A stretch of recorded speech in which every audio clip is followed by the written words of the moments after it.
Hello बच्चों, आज जो मैं विषय लेकर आपके सामने आया हूँ वो है अंतिम बनो।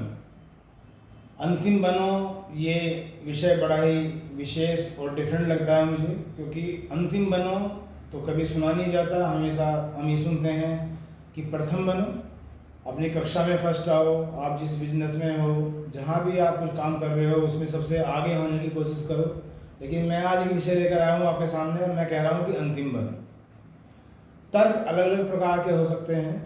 एक तर्क, अगर मैं शिक्षण जगत की बात करता हूँ तो बच्चों को उनके माता पिता, उनके शिक्षक, कोई भी हो, हमेशा यही चाहेगा कि मेरा बच्चा सबसे आगे रहे। अगर मैं स्पोर्ट्स की बात करता हूँ तो वहाँ भी हम सबसे पहले चाहेंगे कि मेरी टीम जीते, या मैं कहीं रेस लगा रहा हूँ तो मैं ही फर्स्ट आऊँ। लेकिन अगर मैं अस्तित्व की बात करता हूँ, टिके रहने की बात करता हूँ, तो वहाँ कहीं ना कहीं दिमाग में ये आता है कि अंतिम रहो, अंतिम बनकर रहो, अंतिम बनो। तो इस विषय को आगे मैं बात बढ़ाना चाहता हूँ, आपके सामने प्रस्तुत करना चाहता हूँ। और इसे समझाने के लिए मैं आपके सामने एक कहानी प्रस्तुत करूँगा। एक बार क्या हुआ कि एक बहुत जाने पहचाने गुरुजी थे और वे अपने शिष्यों के साथ एक जंगल में जा रहे थे। और उस जंगल में जो है बढ़ई पेड़ों को काट रहे थे। लेकिन एक पेड़ जो है उस जंगल के बीचों बीच खड़ा हुआ था। सभी पेड़ लगभग कट चुके थे, पूरा जंगल वीरान हो चुका था, लेकिन उस पेड़ को नहीं काटा गया था। तो गुरुजी ने जो अपने चेले थे, जो शिष्य थे, उन्हें भेजा कि उन बढ़ई से पूछ के आओ कि भाई इस पेड़ को क्यों छोड़ दिया आपने, जब आपने सारे जंगल को ही काट दिया है तो इसे ही क्यों छोड़ दिया है। तो जो उनके शिष्य थे वो उस बढ़ई के पास जाते हैं और पूछते हैं कि भाई इस पेड़ को छोड़ने का क्या कारण है। तो बढ़ई का जो उत्तर था वो इस तरह से था कि ये पेड़ बहुत विशाल है, बहुत बड़ा है। दूसरा, इसकी बहुत सारी शाखाएं हैं और शाखाएं भी टेढ़ी मेढ़ी हैं। इन टेढ़ी मेढ़ी शाखाओं का कोई उपयोग ही नहीं हो सकता। कोई हम एक लंबा सा लकड़ी का जो लोग बोलते हैं वो नहीं निकाल सकते, कोई फर्नीचर नहीं बना सकते।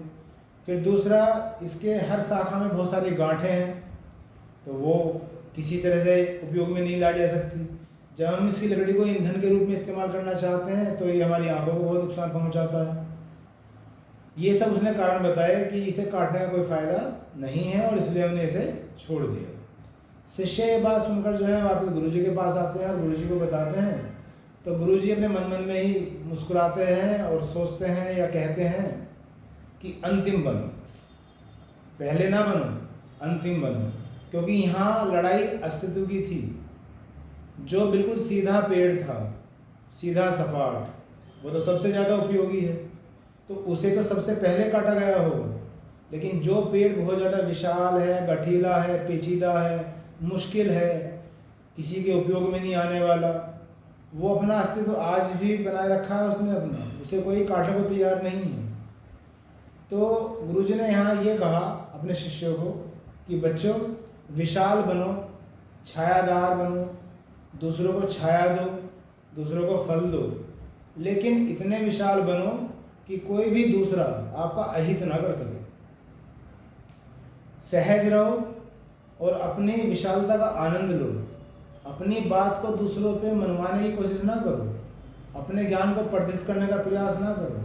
सहज रहो, सरल रहो, और जो भी आपके पास उपलब्धि है, आपके पास अगर 2 शब्द हैं या कुछ भी एक ऐसी कला है जो आपके पास है, तो आप उसका प्रदर्शन करो दूसरों के लिए, ताकि दूसरे भी आपको देख सकें, समझ सकें कि आपके क्या विचार हैं और कैसे विचार हैं। तो बच्चों, इस वीडियो में मुझे ये बताना था कि हर जगह तो बच्चा फर्स्ट यानी कि प्रथम आने का प्रयास करता है, लेकिन जब अस्तित्व और वजूद की लड़ाई हो तो अंतिम बनना सीखो। To be the last is the perfection in the case of existence. ठीक, तो इस वीडियो में बच्चों इतना ही। जल्दी नेक्स्ट वीडियो में मिलेंगे, तब तक के लिए bye. Thank you very much.